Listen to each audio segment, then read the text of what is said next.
여행하고 있으니까. 안녕하세요. 안녕하세요. 네, 안녕하세요. 안녕하세요. 안녕. 안녕하세요. 몇 살って指でしてみ何歳あ、아홉 9살 살. 이름이 뭐야? 名前何って음. 유노예요. 네. 귀여워요. 일본어 잘하구나. 한국말 아직 잘 모르거든요. 아. 네. 제 아들이 한국에 온 지 이제 6개월 정도 됐거든요. 그래도 좀 적응하기가 어려워서 주로 집에만 있거든요. 그래도 뭔가 빨리 적응할 수 있는 방법이 있는지 좀 궁금합니다. 아내분께서는 자녀가 한국 생활에 빨리 적응하기를 원하시는 거죠? 그러려면 자녀가 한국어를 배울 수 있게 도와주시는 게 먼저일 것 같습니다. 이럴 때는 우리 한국인 양부모가 도움이 많이 필요한데요. 우리나라에는 중도 입국 청소년이 한국어를 배울 수 있는 그런 프로그램을 운영하는 다문화 예비학교도 있고요. 지역사회 내에 여러 가지 프로그램이 진행되고 있거든요. 자녀를 집에 혼자 두지 마시고요. 이런 프로그램에 적극적으로 참여할 수 있도록 도와주셔서 아이들이 또래 친구를 만나게 해주시는 게 가장 좋습니다. 중도 입국 입양 자녀의 안정적인 생활을 위해서는 첫 번째, 뭐가 제일 중요할까요? 두 분의 관계입니다. 화목하고 행복한 가정에서 본인이 잘할 수 있다는 믿음을 가지는 게 가장 중요한데요.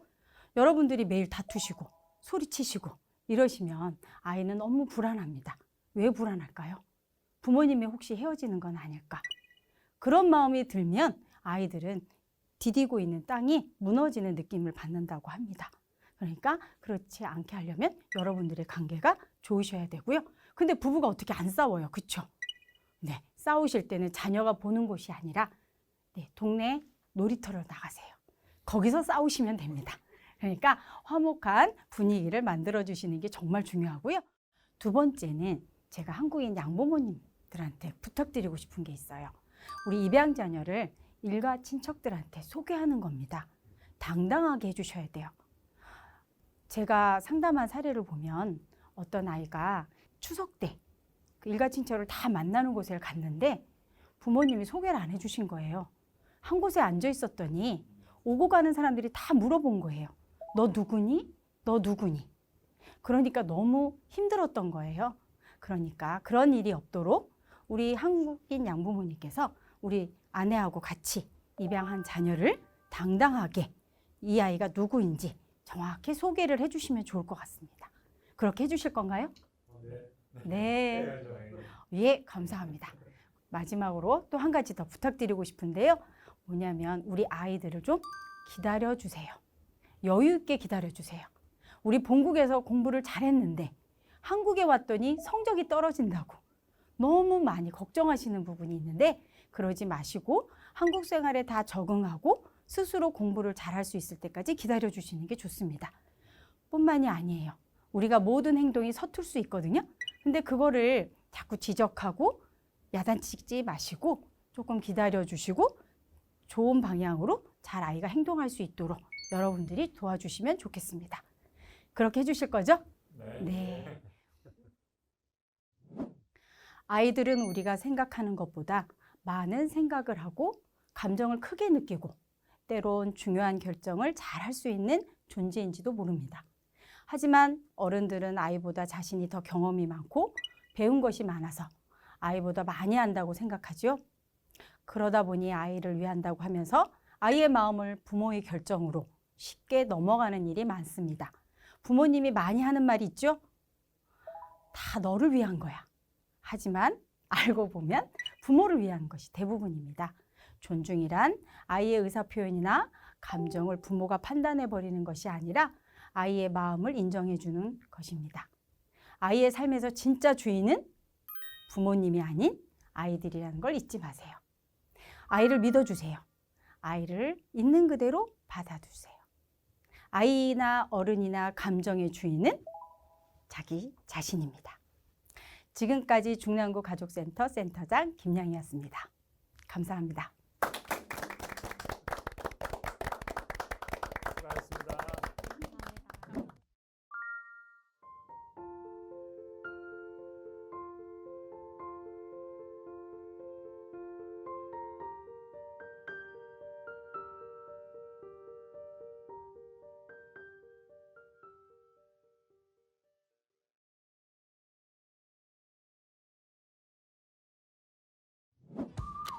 우리 아이 학교 보내기는 어떻게 해야 할까요?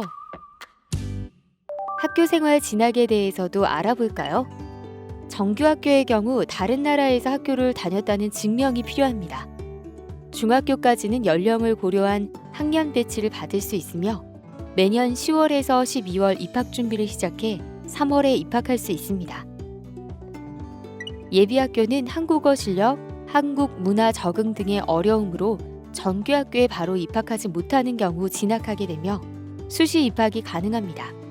또한 개인의 능력에 따라 교육기간이 달라질 수 있습니다. 대안학교의 경우 학교마다 특색 있는 프로그램으로 교육함으로 자신의 목적에 따라 학교를 선택할 수 있습니다. 매년 9월에서 10월에 공고가 나며 12월에 합격자를 발표합니다. 기숙형 대안학교로는 제천 한국폴리텍 다솜학교 등이 있습니다. 국적과 상관없이 외국에서 일정 기간 거주하다가 한국에 입국한 경우에 편입학 절차는 다음과 같습니다. 편입학 상담은 거주지 인근 학교 교감 또는 교무부장 선생님 혹은 교육청, 교육지원청, 입학 업무 담당자 혹은 다문화교육 담당자를 통해 진행할 수 있습니다. 취약 편입학 시 필요한 서류는 다음과 같습니다.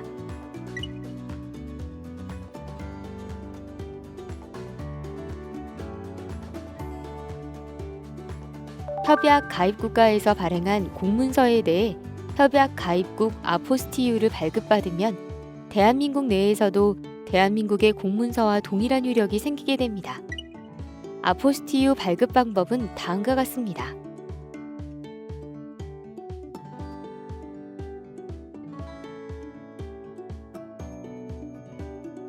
이어서 아동 교육권에 대한 이야기를 해보겠습니다. 헌법과 유엔 아동의 권리에 관한 협약에서는 아동 청소년의 의무 교육을 보장하고 있기 때문에 체류 신분에 관계없이 초등학교와 중학교에 입학이 가능하다고 명시되어 있습니다. 간혹 학부모의 신분 누출이 걱정되어 자녀를 학교에 보내지 않는 경우가 있으나 아동의 교육권을 보장하기 위해 학교에 다니는 자녀를 통해 불법 체류 단속을 하지 않습니다. 편입학 절차는 다음과 같습니다. 국내 학교로 편입학을 원하는 자녀를 둔 학부모는 먼저 해당 학교나 시도교육청 또는 교육지원청을 찾아가서 입학 상담을 받는 것이 좋습니다. 그리고 학교는 보통 교감 또는 교무부장 선생님이 입학 상담을 담당하고 시도교육청과 교육지원청은 입학 업무 담당자가 있습니다. 담당자들이 자리에 없거나 기다려야 하는 경우가 있으므로 그냥 찾아가지 마시고 전화로 먼저 약속을 잡으시기 바랍니다. 입학을 위해서는 위에 표에 제시되어 있는 서류들이 필요하니 상담을 할 때 챙겨가시면 상담이 더욱 원활히 진행될 수 있습니다. 교육적 필요에 따라서 추가 서류를 요구할 수도 있습니다.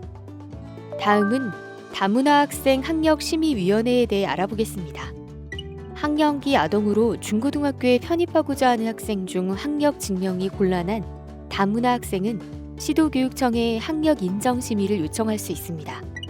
이때 다문화 학생의 학력은 학력 인정 신청서 등 관련 서류를 기초로 우리나라의 학령, 출신국 또는 제3국에서의 수학 기간, 현재의 학력 수준, 본인 및 보호자의 희망 등을 종합적으로 판단하여 결정합니다. 그리고 학력심의위원회에서 학력 인정 심의 대상자의 교과 이수 능력 확인을 위하여 필요하다고 인정할 경우 구두 면접 및 학력 인정을 위한 서면 평가를 실시할 수 있습니다. 다문화 학생 학력 인정 심의 절차는 다음과 같습니다. 신청인인 학생이 시도교육청의 우편 또는 방문으로 학력 인정서를 제출하고 시도교육청에서는 서류를 접수하고 학력심의위원회를 소집합니다. 그런 후 소집된 학력심의위원회에서는 서류를 심의하는 데 필요시 면접 인터뷰 또는 학력 인정 평가를 실시할 수도 있습니다.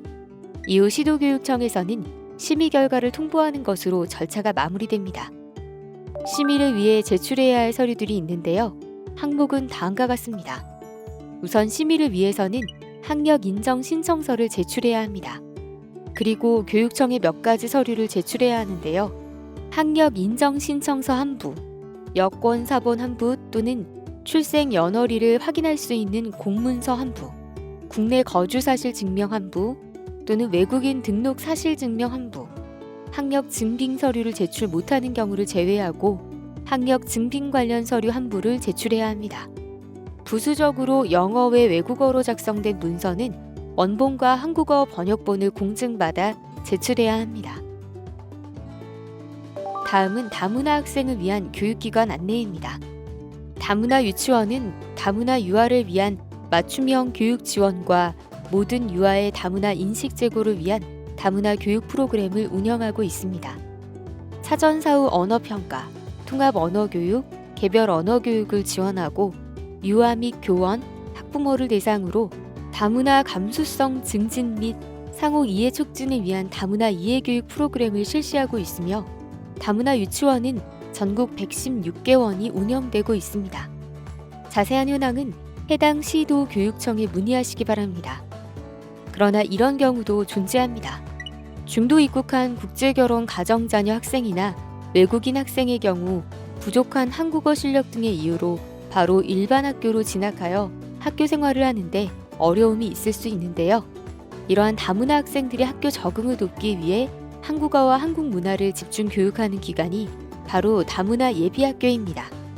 다문화 예비학교는 전국 165개 교가 운영되고 있으며 더 자세한 현황은 해당 시도교육청에 문의하시면 안내받으실 수 있습니다. 간혹 일반 학교 중 다문화 학생이 다수 재학하고 있는 학교는 다문화 중점학교로 지정되기도 합니다. 모든 학생을 대상으로 다문화 인식 제고 등 다문화 친화적 교육 프로그램을 기획 운영하고 있고 문화 간 이해 및 소통, 세계 시민교육, 문화 다양성, 반편견, 반차별 교육 등의 다문화 인식 제고 프로그램이 제공하고 이중 언어 교육, 상담, 학습 지원 등 다문화 학생 맞춤형 프로그램을 실행하고 있습니다. 거주지 근처에 다문화 중점학교가 있을 경우 학부모의 요청에 따라 거주지 외의 중점학교로도 전 입학이 가능합니다. 다만 이때 학교장의 허가가 필요한데요. 자세한 현황은 해당 시도 교육청에 문의하면 보다 상세한 안내를 받아보실 수 있습니다. 아동학교 진학에 대한 몇 가지 질문들을 받아보겠습니다. 네, 대한민국은 중학교까지 의무교육입니다. 의무교육 기간 동안은 체류 신분에 관계없이 초등학교, 중학교에 입학할 수 있습니다. 다음 질문입니다. 입학 상담은 전화보다 직접 학교로 찾아가 상담하는 것이 좋습니다. 우선 거주지 가까운 곳에 학교를 알아본 뒤 전화로 약속을 잡고 학교로 찾아가 상담을 받습니다. 학교를 방문할 때 입학 서류를 챙겨가면 상담받을 때 도움이 많이 됩니다. 중학교 입학을 거부당했다는 사연도 있었습니다. 지원청 입학 담당자나 시도교육청의 다문화 전담 코디네이터에게 문의하면 해결할 수 있습니다. 가끔 자신이 원하는 학교에 편입하기에 어려움이 있을 수도 있는데 대한민국은 중학교까지 의무교육으로 한국인이 아니더라도 법적으로 교육받을 권리가 보장되어 있습니다. 또한 2013년부터 입양 자녀의 일반 학교 편입학을 돕기 위해 각 시도교육청에서 다문화 학생 학력심의위원회를 통해 연령을 고려한 학년 배정하고 있습니다. 마지막 질문입니다. 대한민국은 고등학교의 경우 의무교육이 아닙니다. 학교장 재량에 따라 입학이 결정됩니다. 원하는 학교에서 입학을 거절당했다고 포기하지 말고 다른 학교에 입학 상담을 받으면 됩니다. 고등학교 입학은 입학 당사자와 부모님의 의지가 중요하며 3년 동안 학교 생활을 열심히 하겠다는 자세가 필요합니다. 마지막으로 다문화 학생을 위한 교육지원센터를 알아보겠습니다. 서울 다문화 교육지원센터로 다플러스 온센터가 있는데요. 다플러스 온센터는 서울 시내 초, 중, 고등학교에 입학을 희망하는 중도 입국 혹은 외국인 다문화 학생을 대상으로 운영하고 있습니다. 다문화 학생의 학교 입학, 취학, 전편입 지원을 위한 원스텝 서비스를 제공하고 있으며 2020년 9월부터 서울에 거주하는 중도 입국 다문화 학생 중에서 한국어 의사소통에 어려움을 겪는 학생들이 공교육에 진입할 수 있도록 한빛 마중교실도 운영하고 있습니다. 다플러스 온센터는 서울시 영등포구에 위치하고 있으며 자세한 사항은 전화나 사이트로 문의할 수 있습니다. 특히 크롬으로 사이트를 접속하면 다국어로 번역이 가능해 다문화 학생들이 쉽게 이용할 수 있도록 되어 있습니다. 영상 플랫폼에 간단한 태그를 검색해서 알아볼 수도 있으니 도움이 필요하다면 참고하시길 바랍니다.